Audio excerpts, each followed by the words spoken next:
दोस्तों अब वक्त है आज के दूसरे मेहमान को आमंत्रित करने का। ये इन्फ्लुएंसर है, इंटरनेशनल मोटिवेशनल स्पीकर है, लीडरशिप कंसल्टेंट है, बिजनेस कोच है, कॉर्पोरेट ट्रेनर है। तो चलिए बुलाते हैं आप सबकी जोरदार तालियों के बीच डॉक्टर विवेक बिंद्रा।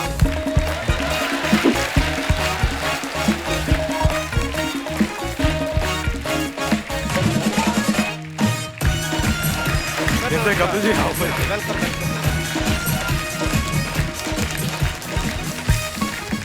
सर आपका बहुत बहुत स्वागत है। Thank you. मैं आपके बारे में बता रहा था कि ये इन्फ्लुएंसर है, इंटरनेशनल मोटिवेशनल स्पीकर हैं, लीडरशिप कंसल्टेंट हैं और भी बहुत कुछ है। आप सब कामों में अच्छे हैं कि एक काम पे भरोसा नहीं था आपको? इतने सारे काम कैसे कर लेते हैं डॉक्टर साहब आप? देखिए वैसे तो कहते हैं कि जिसकी जिंदगी में बहुत सारे गोल, उसकी जिंदगी हो जाती है गोल गोल। जी। तो एक ही फोकस होना चाहिए। मेरा फोकस है बिजनेस कोचिंग।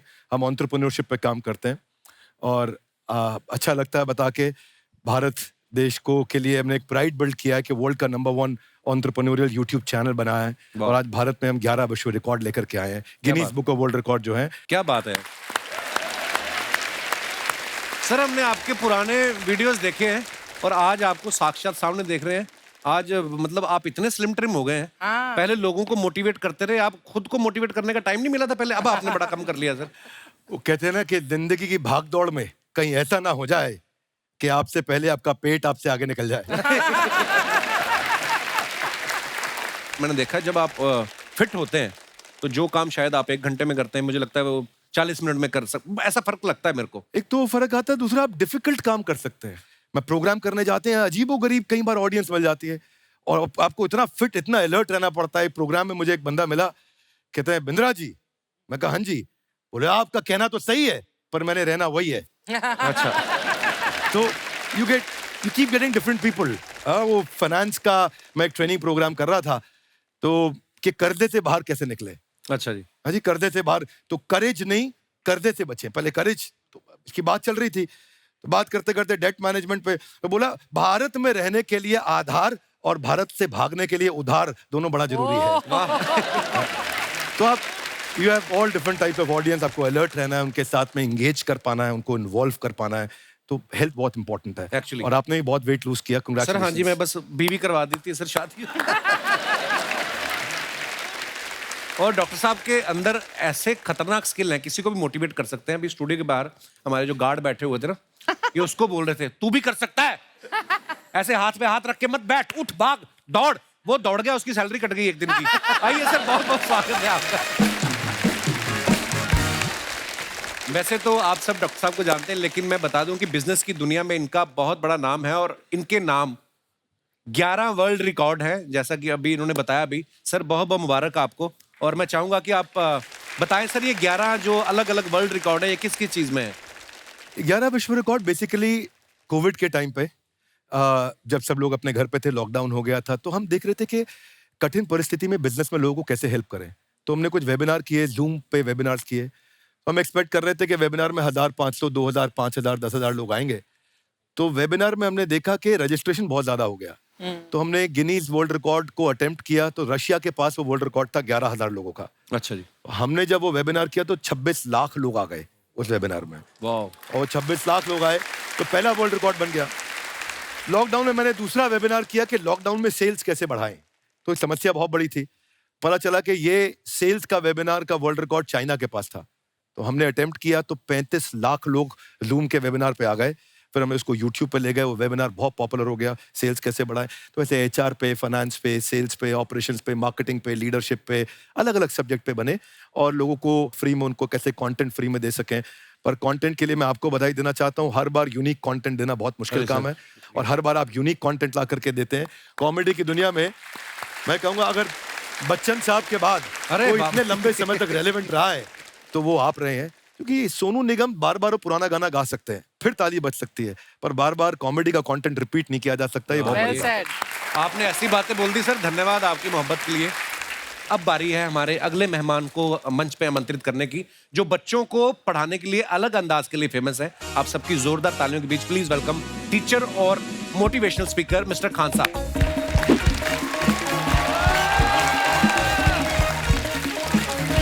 जोरदार तालियां हो जाए खान सर के लिए।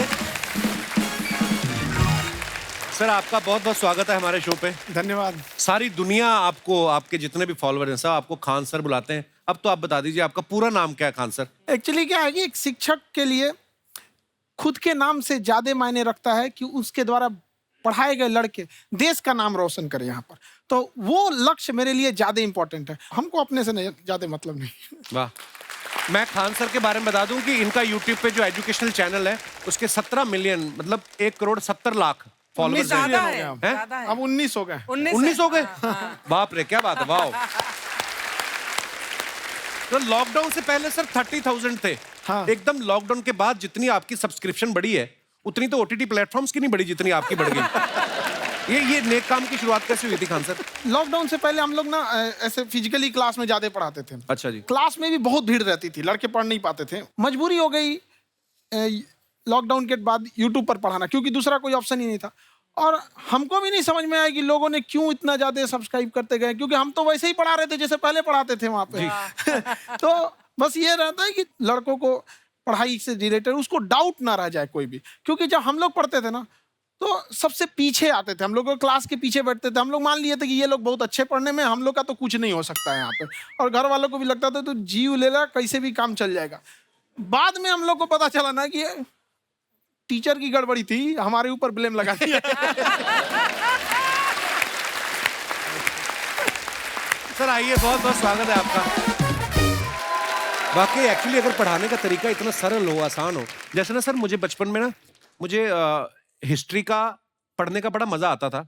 बड़ा होके पता चला कि मेरा हिस्ट्री में तो था इंटरेस्ट, पर मुझे कहानियां पढ़ना अच्छा लगता था। जी। आज मुझे थोड़ा लिखने का भी शौक है, एक आध कुछ शायद फ्यूचर में चल के आप वो भी कुछ ऐसा देखें। तो मतलब मुझे शौक है लिखने का। अब जाके समझ में आया कि वो क्यों अच्छा लगता था, उसमें एक कहानी होती थी। तो ये नहीं हमें पढ़ाया, हमें रट्टा मरवाते थे। तो ये जो आपका ये जो तरीका ये बहुत ही बढ़िया है। काश हमारे समय में भी ऐसा होता, यूट्यूब पे अच्छे अच्छे शिक्षक होते।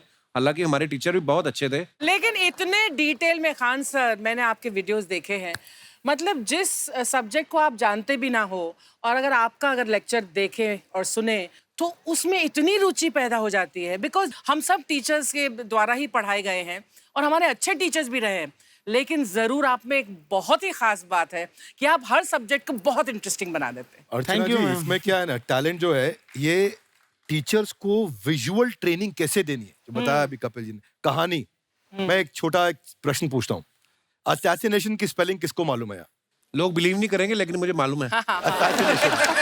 असैसिनेशन की स्पेलिंग होती है Yes. भाई एस माने गधा, गधे के ऊपर एक और गधा, एक और एस, उसके ऊपर आई मतलब मैं पूरा, और मेरे ऊपर पूरा देश, नेशन। S I nation.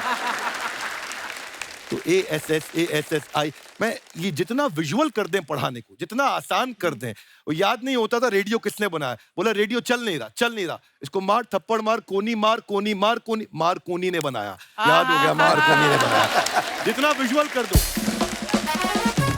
जैसे आपने कहा कि कैसे किसी चीज को इतना अच्छा समझा देते हैं, वो आधे घंटे के क्लास के लिए पीछे 1 हफ्ते का मेहनत होता है। मैं ये भी पूछने वाली थी कि कितनी मेहनत लगती है आपको। वो डिपेंड करता है कि हम कब तक सेटिस्फाई नहीं हो जाते। अच्छा। कभी कभी तो कोई चीजें 2-2 महीने से अटकी हुई है, जब तक हम नहीं सेटिस्फाई होते, नहीं इसको ऐसे नहीं, अब लड़के समझो तब तक नहीं बताते उसे। वाह। कहते हैं ना, दुनिया ने मेरी बुलंदियां देखी, किसी ने पाँव के छाले नहीं देखे। क्या है ना कि हम लोग अपने स्टूडेंट लाइफ में इतना पीछे थे ना, कभी कभी अपने आप को से डर लगने लगता था, यार हम कहाँ आ गए, हमारा कुछ हो सकता है कि नहीं हो सकता है यहाँ पे। तो लेकिन ना कुछ सीखने का बड़ा शौक था। हाँ। तो जैसे एक फिल्म बनाने से पहले डायरेक्टर कितने महीने की प्रैक्टिस करता है, 2 साल की मेहनत के बाद एक 3 घंटे की फिल्म बनाना पड़ता है। Correct. उस तरह से थोड़ा काफी मेहनत करना पड़ता है पीछे से, तब जाके समझ में आता है। और धीरे धीरे एक्सपीरियंस होने से थोड़ा समझ में आ जाता है कि क्या, कहाँ पे कौन सा चीज डाउट आएगा वहाँ पे। और आपसे पढ़ाई करने का ये भी फायदा है कि ये पीट नहीं सकते ना यूट्यूब चैनल से, अंदर से निकल के थप्पड़ भी नहीं मार सकते। हमें तो पीटा ही इतना है ना, हम तो मतलब टीचर से सवाल ही नहीं पूछ सकते थे। अभी बचपन में पूछ भी लिया ना कि सर सूरज कितना दूर है, तुझे जाना है उधर है। मतलब ये नहीं कि बच्चे के साथ दोस्ती करो, उसके साथ। आजकल माहौल बहुत बदल गया है। Yes, yes. अब तो बच्चों की पिटाई भी नहीं होती, हमारे खैर, टाइम बड़ी पिटाई होती थी। हम भी कहते हैं, हमसे भी लड़के नहीं पूछते हैं, क्योंकि उन्हें पूछने की नौबत ही नहीं आती है। अच्छा। क्लियर हो जाता है ऐसे ही वो। वाह क्या बात है। मैंने देखा है सर आपके फॉलोअर्स में रवीना टंडन भी है एक। तो जब आप आए कितनी मुस्कुराहट आई खान साहब आपके। तो जब कभी आप कोई नया वीडियो डालते हैं तो आप उनको पर्सनली मैसेज करते हैं कि किसी अरे, चीज पे अरे। डाउट हो तो कॉल मी एनी टाइम, ऐसा करते हैं आप?